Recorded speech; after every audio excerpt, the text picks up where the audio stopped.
Чындыгында азыркы учурда эки кош жүрө турган процесстер болуп атат. Бир жагы ошол медицина тармагында өзгөрүүлөр, экинчи жагы ошо социалдык аялдын физиологиялык жашоосунда өзгөрүүлөр болуп атат. Андан тышкары башка бул социалдык экономикалык маселелерде таасир берип атат. Ошонун экөө биригип жалпы учурунда биз ушу көрүп атабыз, аялдардын төрө курагы кичирээк болуп атат. Үй бүлөнү пландаштыруу кеч болуп атат. Кеч болгондуктан тукумсуздукту кеч аныктоо болуп калып атат. Аны дарылоо кыйыныраак болуп калып атат. Илимде дагы көп жолу айтылып атат. Аялдын жумуртка урукчасы өзүнүн сааты менен өзүнүн жашай турган мүмкүнчүлүгү бар. Биздин апаларда, чоң апаларыбызда этеккирлердин саны өмүрүндө санасак, бул жол менен бир 100дөн ашык эле болчу. Азыркы аялдын этеккиринин санын санасаңар, өмүрүнө ошол жаш өспүрүмдөн баштап карыганга чейин этеккири созулат да, менопауза деп коет. Ошо климакска жеткенге чейинки учурду санасак, бул жол менен бир 30 жыл. Ошо 30 жылдын ичинде 500гө жакын айыз жол циклдарын өзгөртүп турат да. Ал бездерди өзгөртөт, канды өзгөртөт, эт булчуңдарды. Эң негизгиси ошол баягы жатындын ички катмары, жатын моюнчасы, анан эмчек бездеринин өзгөрүүлөр ай сайын болуп турат да. Албетте кыргыздарда төрөткө аракет көбүрөөк кылат. Мисалы Европада төрөбөй деле калгандар бар азыр. Аларда албетте ушундай 500дөн ашык менструация боло берип, анда коркунучтар ар кандай көп болот, ооруларга чалдыгуу. Илимден да сунушталат, эгер жок дегенде 2-3 жол бала төрөсөңөр, жакшы таасирлери бар, ошо репродуктивдик органдарга пайдалуу таасирлери бар. Ошо оптималдуу бул жаш ошо 20дан 30га чейин ушул созулат да. 35-37ден баштап ошо уруктардын ичинде жок болушу, азайышы башталат. Аялдын жумуртка бези эскирип карый баштайт деген сөз да. Барган сайын дагы 10 жылдан өткөндөр сайын эркекте болобу, аялда болобу, ошо уруктардын ичинде дагы мутация, хромосоманын өзгөрүүсү пайда болот. Ошондон жанагы кемтиктердин пайда болушу. Албетте кемтиктердин пайда болушуна ошол бир жагы ошо генетикалык программанын өзгөрүшү, экинчи жагы ошол жаңы эле түйүлдүк пайда болуп атканда эненин ичиндеги микроэлемент, витаминдер жана башка молекулалардын оптималдуу балансы. Көпчүлүк учурда ал баланс жок болот. Полигиповитаминоз деп коет. Бир эле витамин эмес, бир 10 чакты витаминдердин жетишсиздиги болот. Полимикро элементтердин төмөндүгү. Бул строй материал, жалпак тил менен айтканда, түйүлдүккө, тоңго келечекте боло турган ошонун баарына керектүүлүүчү бул молекулалар, ошо витаминдер, анан микроэлементтер. Эгер айымдал төмөнүрөөк болсо, албетте бул коркунуч пайда болот. Кош бойлукка чейин эркек уругунда дагы ошол жумуртка безинде дагы оптималдуу молекулалар болуш керек да. Болбосо гемтик сперматозоиддор пайда болот. Иммундук система жаш өткөн сайын өзгөрө баштайт. Көбүнчө агрессивдүү болот. Эркектин жаңы урук клеткасы келип атканда башка зат болуп саналат да аял үчүн. Анан иммундук система мындай жеңилдик менен кабыл алгандын ордуна агрессивдүү кабыл алса, албетте кош бойлуулук начар болот. Анан эң көп аялды дагы залакы кылган, ымыркайга да залакы кылган бул тон оорусу, преэклампсия деп коет. Ошо жаш өткөндө бул ошо тон туура эмес жатынга жабышат, туура эмес өккө байланышат, туура эмес өккө кан тамырлар менен алмашылат.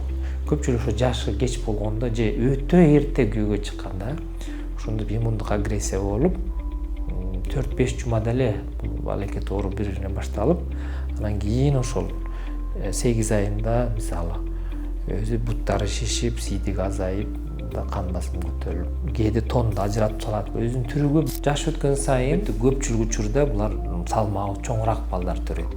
Же салмагы орто эсепте эле, бирок башынын көлөмү көбүрөөк учурда чоңураак болот.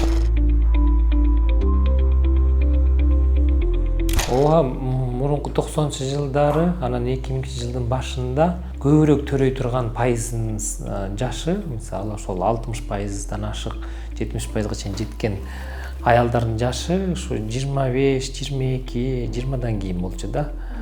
Азыр карасаңыздар, албетте кеч болуп калды. Мурун мисалы абдан сейрек болчу 40 жашта, 41 жашта, азыр ошо 40 жашта, 41 жашта биринчи төрөттөр болуп аткандар болуп атат да. Бул эмне деген сөз? Албетте ооруканаларга жаңы жүктөмө болуп атат да. Көбүрөөк көңүл буруу көбүрөөк байкоо фактор риск деп коет, коркунуч белгилерине көбүрөөк көңүл буруу талап кылынат. Анан энелик сезим боюнча гумандык, адамдык мындай терең эмоция боло турган сезимдер бул кечирээк эне болгондорго көбүрөөк таандык болот да. 30-дан кийинкилердики көбүрөөк эмоция көрүнөт. Терең философиялык жактан мындай ырым-жырым менен да көбүрөөк аракет кылат ушундай төрөткө келгенге. Мурункулар ошол эми болгон болду. Кээ бир учурда ошо баланы бага албай эле, бала деле чарчап калчу. Ошондо анан жаш кыздык кылып эле мен канча деле өзүм деле тажрыйбамда болуп атты. Ошо баласын бага албай эле биринин артынан дагы бирин төрөп атып эле анан ошо ортодогу баласы эле сууктуй эле чарчап калат. Анан кайра эле ошол боюнда боло берет. Анан бунун баарын көрүп, ошо кандай билим жетпей атат деген. Илимде кошумча сунуштарды, пайдалуу кеңештер бергендиктен соц тармакта кеңири тара баштагандан кийин ушул боюнча кайрылуулар көбөйө баштады мурунку 90-жылдарга караганда. Бул жерде далилденген кеңештер керек эле да. Кээ бирде ошо далил жок эле, же блогерлер, же медициналык билими жоктор деле, же баары деле бирок туура эмес маалымат бергендиктен даярдануу туура эмес болуп атат. Кээ бир аймактарда такыр эле даярданбай эле үй бүлөлүк маданият деп эле көнүмдүк болуп эле эчтеке болбойт, боюңда болгондон кийин чечебиз кийин деп.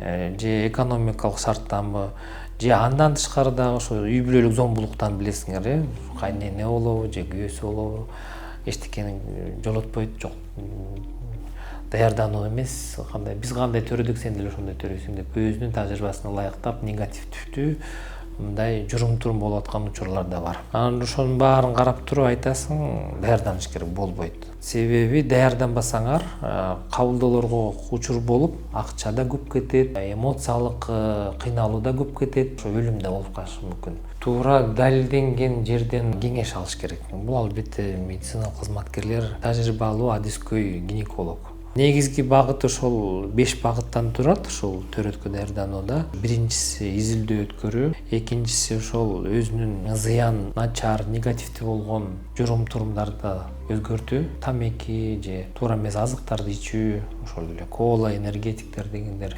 Үчүнчүсү туура тамактанып азыктануу деген сөз да. Боюнда боло электе туура тамактануу маданиятын пайда кылдырыш керек, үйрөнүш керек. Ал оңой эмес ал деле. Төртүнчүсү жетишсиз микроэлементтер же витаминдер болсо ошону сөзсүз түрдө колдонуш керек. Эмне үчүн бул да керек болуп калды? Себеби азыркы учурда өткөн сайын айымдардын ошо фолий кычкылын туура сиңирүүсү да өзгөрүп, начар сиңирип калышты. Андан тышкары да башка микроэлементтер, витаминдер да керек. Бирок ошо сунуш эң жок дегенде колдон келбей атса дагы боюнда болорго чейин 3 айда экөө тең эркек менен аял фолий кычкылын жеш керек. Күндө сайын 400 микрограммдан жеп туруш керек деген сөз. 5-чи багыт бул ошол кошумча скрининг өткөрүү. Эгер үй бүлөдө ар кандай карамасомол кемтиктер болгон, анда тереңирээк изилдеш керек. Ошол мисалы группа резуста боюнча дагы билип коюш керек. Анализдерден дагы ар кандай инфекция чыкса, анда ошолорду дарылап жок кылыш керек аларды. Башкача таза, оптималдуу болуп кош бойлукка барыш керек. Мурун кош бойлуулуктарды мурунку сунуштамалар боюнча, эски сунуштамалар 85% физиологиялык өтөт, аларда 4 же 5 жолу келип койсо эле болду, бир эле УЗИ өтүп койсо болду деп эле бүтүп калчу. Азыркы учурда ошо илимдин кошумча далилдери пайда болгондон кийин кош бойлуу аял ай сайын келип туруш керек бир жолу. 9 айдын ичинде өтө маанилүү көзөмөл бул ошо ымыркайдын кемтиктерин эрте аныктап калуу. Бизде мыйзам ошо чектеп койчу, абортту 12 жумага чейин каалоосу менен депчи.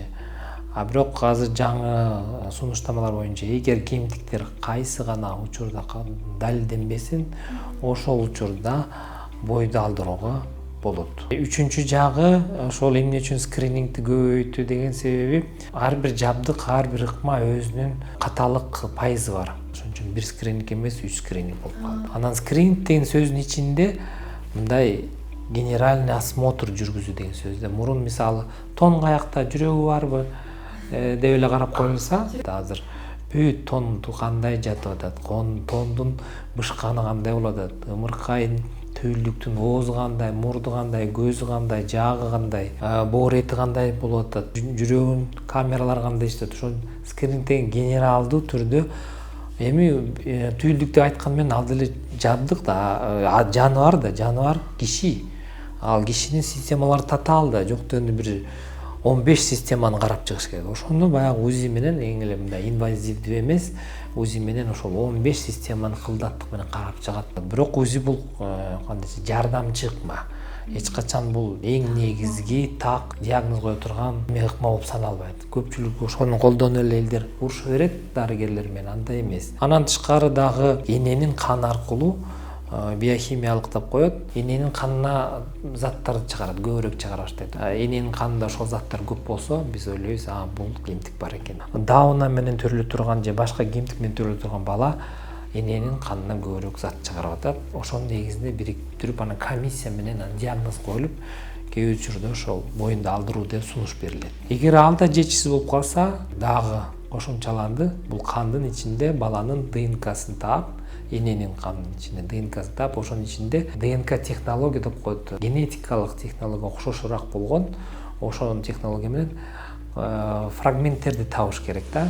НИП деп коет, неинвазивный деп орусча айткан менен. Башкача айтканда, курсагынын ичине кирбей, кескилебей, эненин венасында кан аркылуу билүү. Жаш эле кыз болчу, ошо көз деле жок болчу. Бир баласы болсо, айылда апаларында өзү бул жерде иштеп, күтүүсүз кош бойлук болуп калган. Кош бойлуктуу учурда ошо бала дагы эрте ара төрөлүп калды. Кан суроо болгон, аны операция да кылыш керек болуп калган. Операция кылганда ал жылдарда бизге дагы көп жетпей аткан. Шовный материал кээде жетпейт, антибиотиктер жетишпей калат, перчаткалар жетпейт. Ошонун баарын биз ошо дежурный өзүң аткарыш керек. Эң негизи биринчи дежурный врач деп коет. Ошол өзүм болгондуктан бүт ошо өзүм акчамды жөнтөмөн чыгарып, себеби ал жерде таза, туура жасабасаң, андан да чоң бале болот да. Анан ошо балага дарыларды алып келиш болчу. Бала ымыркай кичинекей болчу. Аны багыш үчүн атайын кымбат азык дарылар керек. Ошолорду издеш керек болчу. Андан тышкары анан айымга тамак алып келиш керек болчу да. Туугандарын айткысы келбейт. Баланы таштайынбы, таштабайынбы, өзү депрессия болуп атат. Психологиялык конфликт болот ичинде. Учурда ошол күтүүсүз кош бойлук, күтүүсүз жубай болуп калган. Зомбулук болуп аткан учурда да өзүң көрүп каласың. Үйдө зомбулук болуп атат деген билинет. Же кош бойлук учурунда аял келип атканда, же төрөт учурунда, же төрөттөн кийин зомбулук болгону билинет, көрүнөт. Жаш кыз келет, апасы жетелеп келет деп коелучу. 18 жете элек. Зордук зомбулук болгон өгөй атасынан. Көл тарапта бир айылда болгон. Ошо кантип ошол жардам берүүнү ойлоо оңой эмес да, ошол кызга. Себеби анын өзүнүн дагы умственная отсталость дегендей бала чагынан бери. Анан ошону колдонуп, өгөй атасы зордук зомбулук кылып, анан боюнда болгондо билбей жүрө берип, анан кийин боюнда болуп калып, ичинде анан шишип, кан агып, өзүм операция кылып, төрөтүп, анан ал түйүлдүктү сактап калгыла деп өзүнчө эметип, анализ кылып, бизде элетте ал даярдык жок экен да. Өзүнүн энеси коркуп, өзүнүн сожитель күйөөсүнөн да коркуп, бир жагы кызына да боор ачып, ошол жерде жардам 3 кишиге да керек болгондо да. Ошол медициналык кызматкерлер да жардам керек болчу. Кантип ошол жерде туура кеңеш бериш керек, өзүнүн кандай журум-туруму кандай болуш керек. Майып болгон кызга зордук зомбулук болгон кандай туура сейрек кездешет, түшүнүктүү болгон жубайлар. Баягы билимдин деңгээли да керек экен, маданияттын деңгээли, ата-энелик дарыга, алар бири-бирин түшүнүктүү болуп, жакшы болуп кетет.